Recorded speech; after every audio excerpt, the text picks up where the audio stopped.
What's up, Radiant Icons, and welcome back to Dare to Be Iconic, the podcast made for icons daring to be themselves. I'm your host, Amanda Policelli, and for today's Tea Time Sesh, we are spilling the tea all about unbreakable confidence, how to rebuild trust and love like the icon that you are in this new era of singleness, whether this is from a platonic relationship or romantic relationship. We are learning how to love ourselves, how to trust ourselves, and how to rebuild trust after going through a breakup, which I feel like is very timely in this state of my life. And we will get into that a little bit later on in this tea time sesh. But before we do all that and spill the piping hot tea, make sure to connect with me on socials. On Instagram and TikTok, it's at Amanda Policelli _ and at Dare to Be Iconic _. And if you're on LinkedIn, you already know the drill. Connect with me on there. It's Amanda Policelli, and all my socials will be linked in the show notes below. And also, it is almost time for Dare to Be Iconic's second masterclass, Daring to Be Confident, which is on Saturday, April 19th. So we are a little bit less than a month away. It's at 1 p.m. Eastern. You can secure your spot today at dareToBeIconic.com, and that will also be in the show notes below. Well, you know what? Here goes nothing, Radiant Icons. I have never vocalized this out loud before. I've only come to the realization while I was prepping for this episode, and for me personally, I've been single for about 3 years, and I know I'm not the only single person that goes through the questioning of, oh my God, why are you still single? Oh my gosh, you need to put yourself out there. Why haven't you put yourself out there? Like, it's been time, it's been 3 years. Like, what are you doing? And the honest truth to that is, I am scared of falling in love again. I am scared of the possibility of getting my heart broken because of the trauma that has happened in my past two relationships. I am scared that if I fall in love again, my heart will get broken and they will leave. And no matter how hard I have worked on this fear of abandonment in therapy, it will always, always, always be a core fear of mine because it has happened too many times in romantic relationships. And I know you're going to say, Amanda, you've only had two boyfriends. I know, but two is two times too many. Two is two times too many to have that happen to you over and over again when you are so young. And with a whole bunch of other trauma connected to relationships, I don't know if I want to deal with that anymore. But I know now in this era of singleness and working on myself for 3 years, I have come to the two realizations of, am I staying single because it's easier for me to stay single than deal with the complicated emotions that come with going through a relationship and being in one, so on and so forth? Or am I truly, really ready to bring someone into my life and put that effort into that area and just go ahead and do it? And that is kind of where I'm at today. And that is kind of what influenced this topic for today's tea time sesh. Because I know a lot of single people deal with the dilemma of, are we just protecting our hearts by choosing to stay single because we don't want to deal with the whole complicatedness of a relationship? Or are we truly ready to bring someone into our lives and just do it?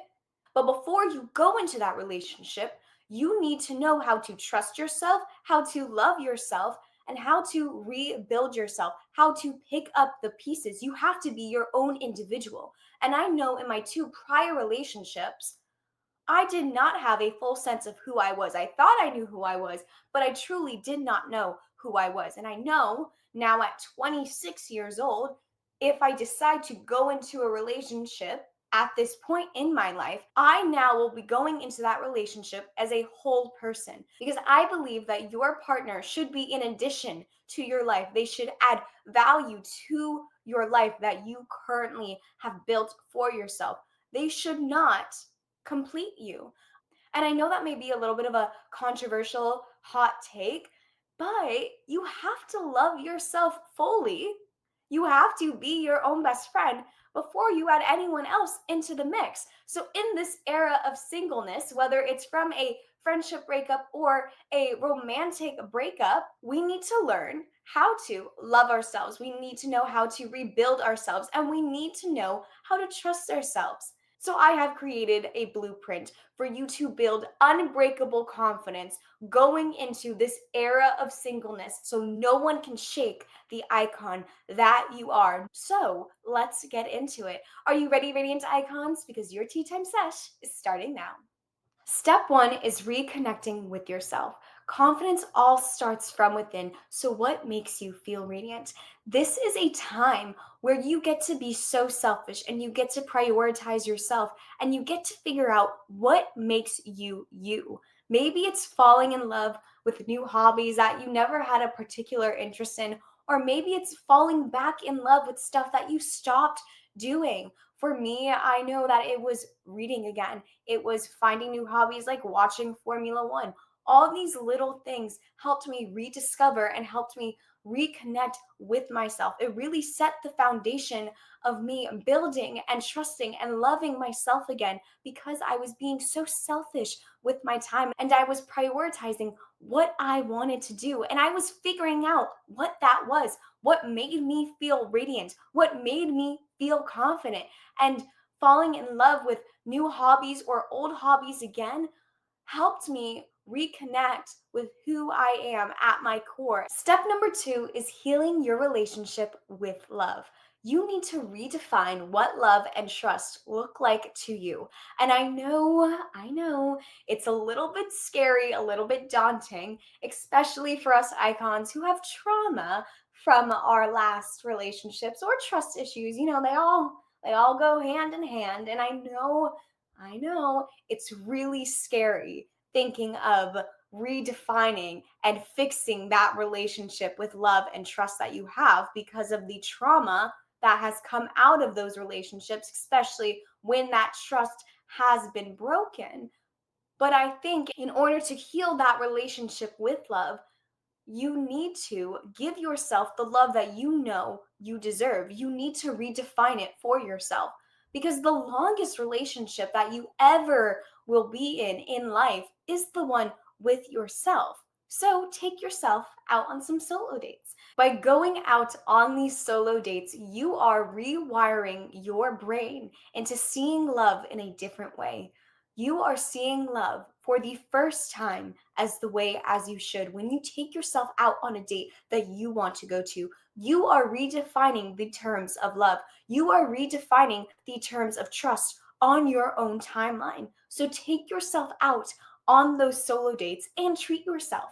You need to rewire your brain in healing that relationship with love, and it all starts with you. You have to be your own best friend. So, for you to build unbreakable confidence in this era of singleness, be comfortable with being in your own company. And it all starts with, how do you treat yourself when you are alone? How do you give yourself the love that you deserve when you are alone? How do you trust yourself when you are alone? In this new era of iconicness for you, you are not settling, radiant icons. That's why step three is identifying what you want and need. And I'm a little biased in this step because I love me a pros and cons list. Like, I absolutely love it. But you need to identify what you want and need in a relationship moving forward, because every relationship in your life teaches you something. Every relationship in your life, there will always be lessons from it that you can take and apply to other relationships in your life. This is the same exact concept. You need to evaluate your last relationships and identify what you want to take forward in your next relationships, and identify what you need that you weren't given in your prior relationships. That's where pros and cons list comes in, but you can do it any way that feels true for you. That's just my preferred method of it.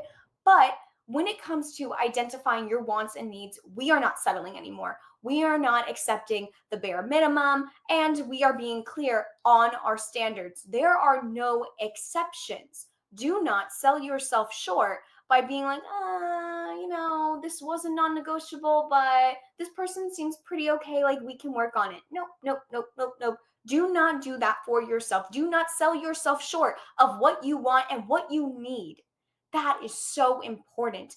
Never, ever settle for less. You are too iconic to do that, so do not. You need to sit down and evaluate what you want to take from that relationship, that prior relationship that worked, and then you need to look at what do you want? What was I not given in that prior relationship that I want in my relationships moving forward? And is it a non negotiable? If it's a non negotiable, do not settle for less. Do not budge because you want to make room for that person. Do not please their ego. Please do not do that. No one's ego is worth your mental sanity. Stay true to you, never settle. And that's why step 3 is one of my favorites. Now, step number 4 is taking small steps in vulnerability. Vulnerability is your strength, it is your superpower in life. But that doesn't take away how scary or daunting or overwhelming it can be to open up your heart to someone else or even open up your heart to yourself. This step, when it comes to being vulnerable with yourself, is all about self reflection. It's about having the conversations that maybe you've been putting off. Or maybe it's coming to terms with the stuff that you've, buried deep, deep down. This is the time for you to be vulnerable and honest with yourself, not just with others. Yes, that is great. And you also need to build on that skill, especially before you bring someone else into your life. But you also have to be vulnerable with you. You have to deal with the stuff that you've been pushing aside or that you don't want to deal with. The biggest thing for me when it came to vulnerability was talking to a therapist and taking those small steps and building the trust with her and being vulnerable about my life and being honest with her about the realizations that I was having in all the assignments that she was having me do because they forced me to be vulnerable with myself. And even though I thought it was stupid at the time, and I was like, why am I doing this? It was so beneficial, you guys.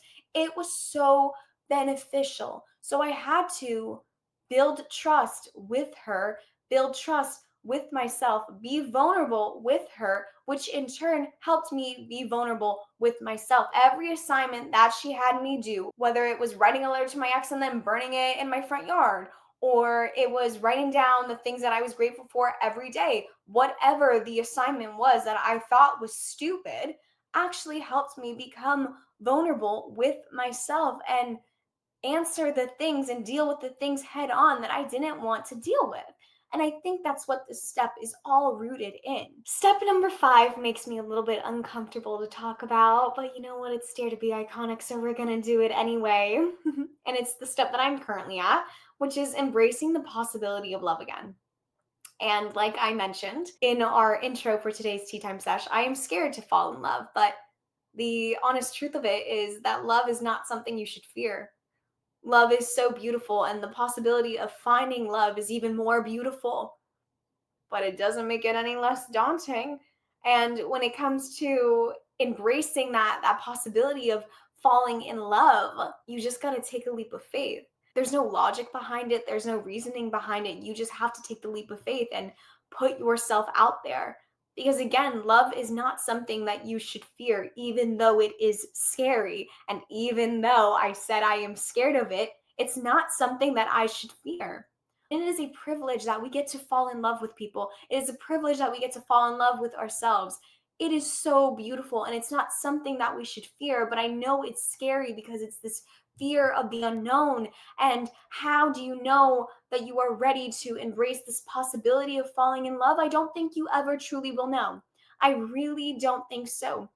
I think that you can rebuild yourself, that you can love yourself, and that you can trust yourself and build this unbreakable confidence that no one can take away from you. But when it comes to, okay, now that I've fully worked on myself, now I think I may be ready to put myself out there.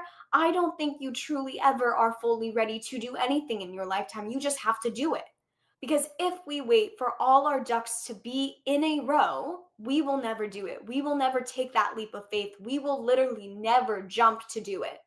So I think when it comes to embracing falling in love again, you have to jump. You have to take that leap and you just have to trust that it's all going to work out, no matter how scary that it is, because you've already done the work. You've already done the work to rebuild yourself, to trust yourself and love yourself. Now it's time to take a leap of faith and just do it. And that's where I'm currently at. And I don't like things that don't have a concrete answer to them, but in this step in particular, you just need to trust that it's all going to work out. Before I end today's tea time sesh, I just want to say to please remember that you are worthy of love. I know love is scary. I know it's daunting, but it's also, like I said in step number 5, it's something that we shouldn't be afraid of. It isn't something that we should fear. But I know it's a fear for a lot of us, me included, but we are worthy of love. So love you first, and then let the people who deserve you, emphasis on who deserve you, love you. Love is so beautiful. Love is a privilege. And just have your heart open to the possibility of love and know that you are worthy of it. So I'm going to do something a little bit different for the end of this tea time sesh. I'm going to challenge you guys with a question, which is, what is one step that you are taking to open your heart again? And I will be sharing my answer in the broadcast channel on my Instagram, so make sure to join the Radiant Icon Club. All right, Radiant Icons, that is your tea time session for today. If you enjoyed today's episode, make sure to subscribe, to leave a rating, a review, to comment, to tell your friends about us, to tell everyone and anyone, because we love more Radiant Icons in our iconic community of ours. Until next week, remember, Radiant Icons, dare to be iconic. Bye.